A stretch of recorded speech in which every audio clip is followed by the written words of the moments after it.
आज की वीडियो में मैं 3 ऐसी गलतियों की बात करने वाला हूँ जो मैंने अपने बचपन में की थी। एंड अगर मैं अपने बचपन में अभी जा सकता तो मैं अपने छोटे यंगर सेल्फ को ये एडवाइस देता। तो अगर आप अपने टीनेज ईयर्स में हो तो ये 3 चीजें ध्यान से सुनना। ये 3 चीजें आपको बिल्कुल नहीं करनी है। सबसे पहली बात तो है मेंटर्स। जो मैं अपने बचपन में था तो मुझे लगता था कि मैं दो देखो, इस चीज को लेकर दो चीज हो सकती है। या तो आप अपने मेंटर की बिल्कुल मतलब एक पूजा करने लग जाओ, वर्शिप करने लग जाओ, और इसका एक दूसरा एक्सट्रीम होता है कि आप किसी की भी बात ना सुनो। आप ये चीज को बिलीव ही ना करो कि कोई आपको बेटर कर सकता है, कोई इंप्रूव कर सकता है, या आपको कोई ऐसी एडवाइस दे सकता है।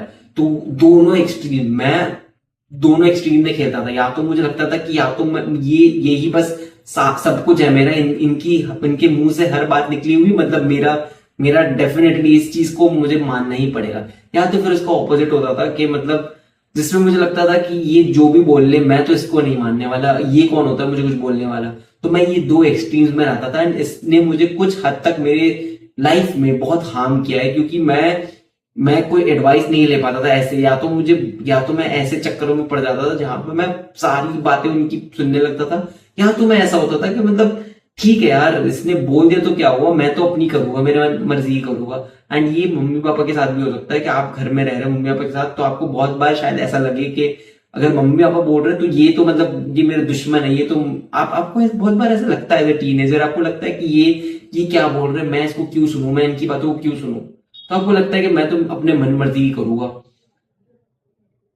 तो इस चीज के दो दो ऑपोजिट्स है। तो मैं चाहता हूं, मेरी एडवाइस होगी कि आप दोनों एक्सट्रीम्स में से किसी में भी ना रहो। आप थोड़ा न्यूट्रल ग्राउंड मेंटेन करो। ऐसा भी ना हो कि आप इतना लड़ाई कर लो लोगों के साथ, या आप किसी की भी एडवाइस ना मानो। आप खुद से चलने के लिए सब कुछ करो। मैं मानता हूं कि ये टीनेज में रेबेलियन फेज आता है सबका। आपको लगता है कि सारी चीजें पूरी दुनिया गलत है, मैं सिर्फ अकेला सही हूं।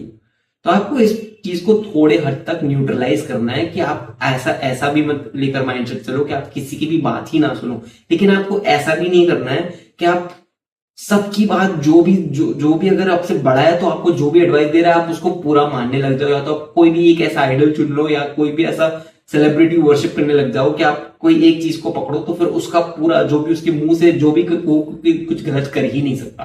तो आपको दोनों एक्सट्रीम से बचकर एक मिडिल ग्राउंड लेना है। अगर आप पेरेंट्स की बात कर लो तो आपको अपनी बात उन तक पहुंचाकर उनको समझाना भी है। एंड उनकी जो भी बात है उसको थोड़ा आपको भी समझना है। तो एक मिडिल ग्राउंड में जाओ, दोनों एक्सट्रीम्स में मत रहो। ये मेरी मेंटरशिप को लेकर एडवाइस होगी बेसिकली। एंड फिर सेकंड बात जो होगी वो फेलियर को लेकर है। अगर आप इस स्टेज में होगे, तो मैं बचपन में था तो मुझे याद है कि मेरे साथ कोई भी एक फेलियर हो जाता तो मैं उसको बहुत टाइम तक सोचता था उसके बारे में। मैं रिजेक्शन ठीक से ले नहीं पाता था। बहुत बार ऐसा होता था कि अगर मैं कुछ भी ट्राई करता था तो अगर मुझे बहुत जल्दी रिजल्ट्स नहीं आते थे तो मैं कंप्लीटली इसी चीज से डिमोटिवेट हो जाता था। मुझे लगता था कि अब इस चीज करने का फायदा ही क्या, मुझे तो इसमें फेलियर ही मिलेगा, इसमें कोई चांस नहीं है मेरा। तो वैसी सोच लेकर मैं हर चीज में डिमोटिवेट हो जाता था। लेकिन जैसे मैं बड़ा हुआ मैंने देखा कि फेलियर एक नॉर्मल सी चीज है।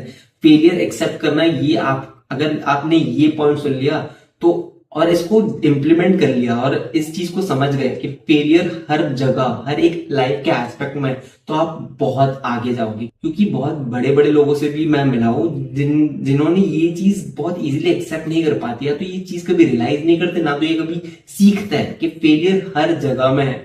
आप कोई भी चीज में जाओगे तो ऐसा नहीं है कि आपको इमीडिएटली उसमें सक्सेस मिलेगा, कभी नहीं मिलेगा। आपको फेलियर के रास्ते के थ्रू ही जाना पड़ेगा। और फेलियर आपको बहुत बार ऐसे लेसन सिखाएंगे जो आप कभी पैसे देकर भी, आप कोई भी कोच ढूंढ लो दुनिया का, वो आपको नहीं सिखा पाएगा। तो आपको failure her path of life में मिलेगा। तो फेलियर से बिल्कुल डरना नहीं है। फेलियर को एक एक्सेप्ट करके चलना है कि फेलियर सब जगह है। अगर आप फेल कर रहे हो तो ऐसा नहीं है कि पूरी दुनिया में सिर्फ आप फेल कर रहे हो। हर रोज दुनिया में 1000, 10,000, लाख, करोड़ लोग फेल करते हैं। एंड जो फेलियर के बावजूद फेलियर से डरे ना, वही वैसे टाइप के लोग होते हैं। आपको हमेशा ऑब्जर्व करना कि वो सबसे ज्यादा आगे निकलता है, अपने आप को इंप्रूव करता है। तो फेलियर से बिल्कुल भी डीमोटिवेट नहीं होना।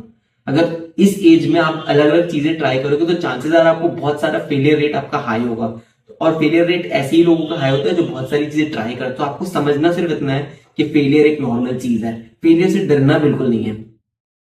अब वैसे नहीं है कि आप ऐसा ही माइंडसेट बना लो कि मैं तो फेल ही होगा, लेकिन आप ऐसा माइंड में लेकर चलो कि अगर आप अपना पूरा एफर्ट डाल रहे हो, आप बहुत सारी चीजें ट्राई करने की कोशिश कर रहे हो, आप ऐसे स्टेज पर हो जहां पे आप कुछ कुछ ना कुछ करना चाहते हो, तो आप छोटे छोटे फेलियर से या तो कोई भी टाइप का, आपको इस स्टेज में तो सारे फेलियर अभी जब आप प्रेजेंट में हो, अगर आप टीनेज में हो तो मुझे उस टाइम पे मुझे याद है मुझे बहुत बड़े लगते थे उस मोमेंट पे, लेकिन अब मैं 5 साल 10 साल के बाद अब उसको देखता हूँ तो मुझे हंसी आती है कि मैं ऐसे किस चीज को लेकर डिमोटिवेट हो गया था जो मैटर ही नहीं करती कोई भी पॉइंट से। तो इसलिए आपको फेलियर के लेके एक बहुत क्लियर माइंडसेट रखना है कि failure is normal, there is nothing wrong with failure. ये हमारे समाज में कई हद तक बहुत स्क्रूटनाइज किया जाता है, फेलियर को ऐसा देखा जाता है कि एक बार फेलियर आ गया तो खत्म हो गया इंसान, नहीं, लेकिन जिंदगी बहुत बड़ी है, लोग बड़े बड़े फेलियर से भी वापस आते हैं। तो ये अगर आपके साथ कुछ भी हो रहा है तो आप ऐसा डिमोटिवेट मत जाओ उसको लेकर, एंड कंटिन्यू करो अपनी लाइफ, एंड फेलियर के तहत अपना माइंडसेट बदलो कि ठीक है फेलियर इज नॉर्मल। थर्ड चीज जो होगी गेट रिच क्विक माइंडसेट, ये एज में बहुत नॉर्मल है एंड ये आपको बेचा भी जाता है सब जगह कि आपको इस एज में लगेगा सब आकर आपको बोलना चाहेंगे कि gate rich quick, gate rich quick, इस चीज में स्कोप है, इस चीज में स्कोप है, ये कर लिया तो आपको इतने टाइम में सक्सेस मिल जाएगा। नहीं भाई, कोई भी ऐसी चीज दुनिया में बनी नहीं है जो आपको इमीडिएट सक्सेस, ओवरनाइट सक्सेस देगी। जो भी आपको लग रही है कि ओवरनाइट सक्सेस है, यूजुअली उस चीज में बहुत लोगों ने सालों सालों की मेहनत दी होती है। तो दुनिया ऐसे नहीं चलती कि आपने आज रात को लेकर एक बुक बैठे और उसमें एक आपने ऐसा सीक्रेट पढ़ लिया, वो सीक्रेट से आपने कल पूरे 1 करोड़ का फायदा कर लिया। तो ऐसे दुनिया नहीं चलती। There is no such thing as get rich quick mindset. अगर जितनी जल्दी आप अपने माइंड से ये वाली जो आइडिया है निकाल लो, उतना बेटर होगा आपके लिए। क्योंकि अगर आप ये माइंडसेट लेकर रखो, एंड ये माइंडसेट मेरे साथ बहुत टीनेज के बाद भी मुझे बहुत ज्यादा इफेक्ट किया इस चीज ने, क्योंकि मुझे लगता था कि there are some secret recipes या कुछ ऐसा तो होता है, कुछ तो ऐसा फॉर्मूला होना चाहिए जिसकी वजह से मैं जल्दी जल्दी कंफर्ट पालू, जल्दी जल्दी पैसे पालू और मेरी लाइफ आराम की हो जाए। नहीं यार, हर चीज में मेहनत तो भर भर के लगती है, कोई ना कोई तरीके से उस चीज में आपको हार्डवर्क डालना ही पड़ेगा, तभी आपको सक्सेस मिलेगा। सक्सेस और ऐसा अगर चलो मान भी लो, मैं आपको एक माइंडसेट के लिए बोलता हूँ, चलो मान लो कि देयर इज समथिंग जिससे आप बहुत जल्दी अमीर बन भी जाओगे। अगर ऐसे आप बन भी गए ना तो आपको उस चीज का कोई फायदा नहीं होगा, भले आपको पैसे भी आ जाए लेकिन वो पैसे को भी सस्टेन नहीं कर पाओगे। तो इसलिए ये चीज याद रखनी है हमेशा कि there is no such thing as get rich quick in this world. मतलब ऐसा कुछ भी फ्री के लिए नहीं आएगा और बहुत जल्दी नहीं आएगा। अगर आपको कोई बोल रहा है कि आप बस इतना कर लो, बस 3 दिन कुछ कर लो और आपको इतने करोड़ लाख मिल जाएंगे, तो उस चीज से या उस इंसान से बचकर रहना, क्योंकि वो आपसे चांसेस है कि पैसे कमाने की कोशिश कर रहा है या तो वो खुद ये माइंडसेट लेकर रखता है। एंड जो ये माइंडसेट लेकर रखता है ना, बहुत इजी है कि आप ये कंफर्ट जोन में स्लिप हो जाओ कि चलो आज कुछ ना कुछ ऐसा ढूंढ लू गेट रिच क्विक, तो फिर तो मेरी लाइफ सेट है। तो ये माइंडसेट, इस माइंडसेट से बहुत हद तक बचकर रहना, क्योंकि अगर आपने ये माइंडसेट अडॉप्ट कर लिया तो फिर आप जिंदगी में हमेशा शॉर्टकट ढूंढोगे और कभी कभी भी कोई चीज में हार्डवर्क डालने के लिए तैयार नहीं रहोगे। तो अगर आपको हार्डवर्क करना है, कोई ऑप्शन नहीं है बेसिकली कि अगर आप हार्डवर्क नहीं करोगे तो आपको सक्सेस नहीं मिलेगा।